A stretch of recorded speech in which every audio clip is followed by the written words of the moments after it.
Hey there, today I have this cleaning brush to share with you that was sent over from the brand. This is gonna work really well on trying to keep this bird bath clean because we always get stuff in the bird bath and are having to empty and clean it out.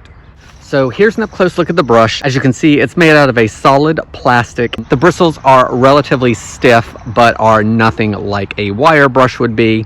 But I do feel that they are stiff enough to allow for loosening of some of that stuff from the bottom of the bird bath and getting it swept out. The brush itself is made out of heavy-duty plastic, and the handle has a nice grip on it, along with a place to rest your thumb. When the brush isn't in use, of course, there's a nice hole at the top of it so you can hang it up wherever you need to for drying purposes until the next time you need it. If you are looking for a brush to use on something like this bird bath here, so you can just have a go-to and not have to use this brush for multiple things, then I hope this video helps you decide on if this is a good product for you.